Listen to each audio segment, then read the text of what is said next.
समोरची व्यक्ती जर तुम्हाला त्रास देत असेल, तुमच्याशी वाईट वागत असेल, तर अशा व्यक्तीला कसं हँडल करायचं ते आज आपण आजच्या व्हिडिओमध्ये बघणार आहोत.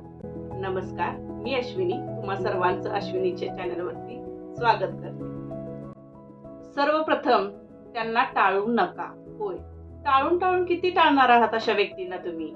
तर कधी ना कधी त्यांना समोरच तुम्ही जाणारच आहात. त्यापेक्षा त्यांना फेस करायला शिका. आणि ही माणसं जे काही तुम्हाला सांगणार आहेत ना, ते ऐकायच्या आधीच स्वतःला सांगून ठेवायचं की 100% आपल्याला काहीतरी हा तणाव देणार आहे आणि हा असंच बोलणार आहे.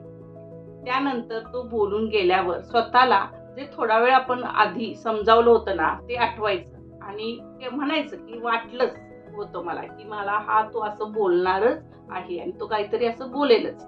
तो स्वतः काहीही सांगू देत, पण विचार करू देत. आपण मात्र त्याच्याशी काय करायचं, वन वर्ड कम्युनिकेशन ठेवायचं. वन वर्ड कम्युनिकेशन म्हणजे काय, तर तो काहीतरी बोलला ना, तर तुम्ही म्हणायचं हो बरोबर आहे, अच्छा चालेल, बरं ठीक आहे, अशा प्रकारे तुम्ही रिॲक्ट व्हायचं. याचा फायदा असा होणार आहे की तो काहीही बोलेल. म्हणजे कुत्रा कितीही भुंकला ना, शेवटी भुंकून काय होणार आहे, कुत्रा हा थकणार आहे. त्यामुळे वन वर्ड कम्युनिकेशन तुम्ही त्याच्याशी ठेवायचं.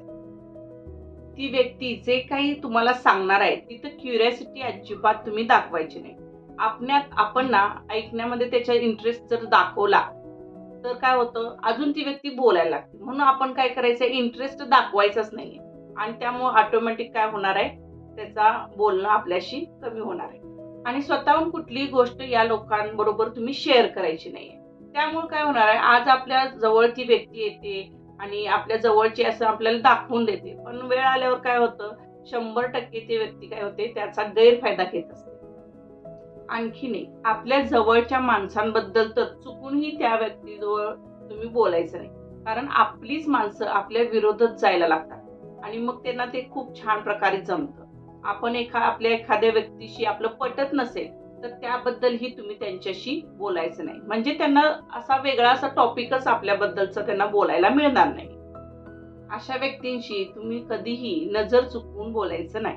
त्यामुळे त्यांचा असा गैरसमज होतो, गोड गैरसमज, की आपण त्यांना घाबरतोय.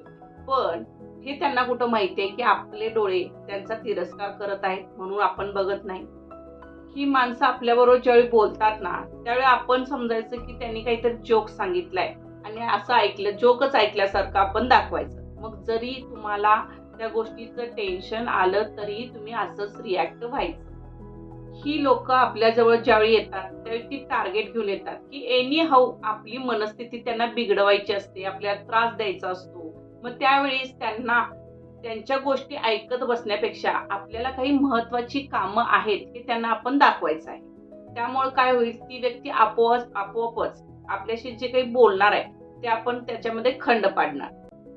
आपण कोणत्याही अडचणीत असलो ना, तरीही अशा लोकांच्या समोर आपण ओके असं दाखवायचं. मग त्यांना समजतं की आपण कुठल्याही त्रासात नाहीये, म्हणजे व्यवस्थित आहे. तर त्यांचं अजून आतून ते जळणं सुरू होतं. मग अशा वेळी जर आपण दाखवलं ना की आपण अडचणीत आहे, आपण कुठल्यातरी त्रासात आहे, तर मग काय, लोहा गरम है आणि हातोडा मार दे असंच होईल.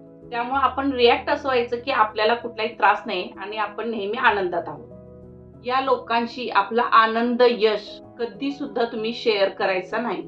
कारण तोंडावर ते आपल्याला अभिनंदन करतील, पण आपल्या या आनंदावरती विरजण कसं घालायचं याची तयारी ती करायला लागते. त्यामुळे आपला आनंद, आपली गुपित आपल्या जवळच ठेवायचं. ही जी 4 लोक आपल्याला त्रास देतात ना, ही माणसं इमेज कॉन्शियस असतात, बदनाम व्हायला घाबरत असतात आणि स्वतःची खोटी इमेज घेऊन ती फिरत असतात.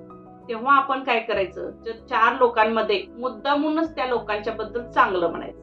जरी आपल्याला ते आवडत नसेल तरी तुम्ही त्यांच्याबद्दल असंच बोलायचं की तुम्ही छान आहे, तुमच्याबद्दल मला सुद्धा चांगलं वाटतं, असं तुम्ही बोलायचं.